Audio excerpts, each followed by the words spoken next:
Hello, I greet you in the name of Jesus Christ. I want to discuss something with us, the issue of worship and sacrifice. Can I tell you this? Whatever you do for God or in church should be a sacrifice and an act of worship and not an investment. You understand? Because I've seen some people harassing churches and pastors and say, "Oh, you have not come to give me this when I had this challenge or the other and all that." But I want to be very, very frank and very, very open to us. See, I know some of you are pretending that I know you go to native doctors. Do you go there for charity? You don't go there for charity. I want to be blunt to us. I know the reason people are doing this is because they think that the church is vulnerable and the pastors are vulnerable. Can I tell you this? Sacrifice is not an investment. And let me also tell you this. If it's not a sacrifice, don't drop it in church. If it's an investment, go to a bank, go to another place and do it. Don't give to church out of sympathy. Don't give to church out of a mind that I'm investing to get tomorrow. No, it should be an act of worship. I'm not telling you what I don't do. I live also by sacrifice. I trust God to bless me because it's a spiritual thing. When you do this act of sacrifice, you depend on the spiritual to bless you, not on the physical. Do churches do charity? Yes, they do charity. Yes, they do charity. They should also do charity, but not as a demand on them to do. Just like companies that do corporate social responsibilities, they are not mandated by law to do that. It's a social contract.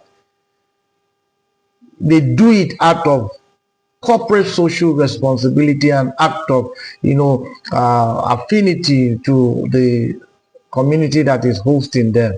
But the law puts the responsibility on the government to do those things, to bring the road, the light, the water.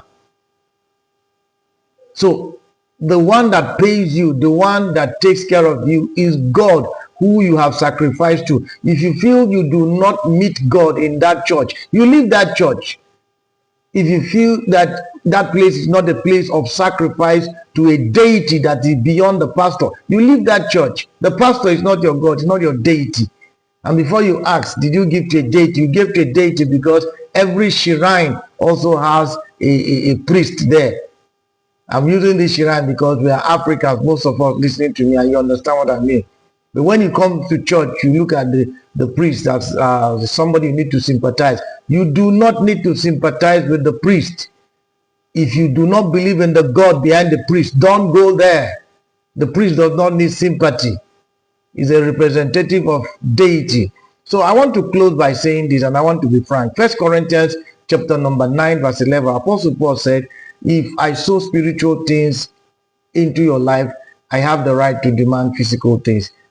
So if you do those physical things, it's because you are receiving spiritual blessings.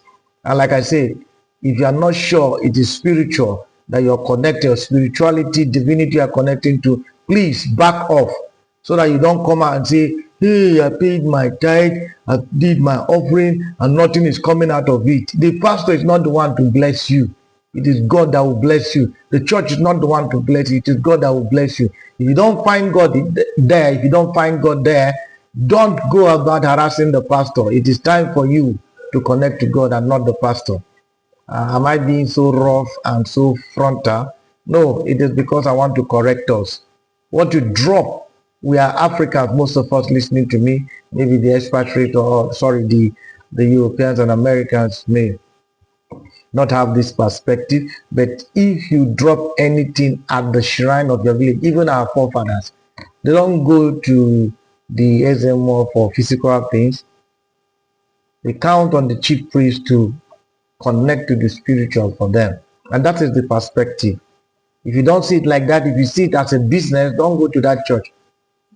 Go to a business center, go to a place, a club, where you can put things and get things that are physical. Are you hearing me? But God demands you use physical things to connect to spiritual. But the reverse is that the spiritual comes to you. This matter should not, be overflowed. But let's call a spade a spade. I remember your brother and friend, Pastor Emmanuel Roca of Grace and Life Ministries International. Shalom to you. And as always, I'd like to invite you to church. Our church is at 34 Chibu Street in Oyibo. The service days are Thursdays, 5:30. And we have word exposition on that day, Bible study. And Friday, we have prayer meeting. We call it Prayer Summit on Fridays by 5:30. And on Sundays by 8 o'clock, we have the School of Ministry. And by 9 o'clock, the service in essence. I hope to see you there. In Port Harcourt or in Varus. God bless you. Shalom.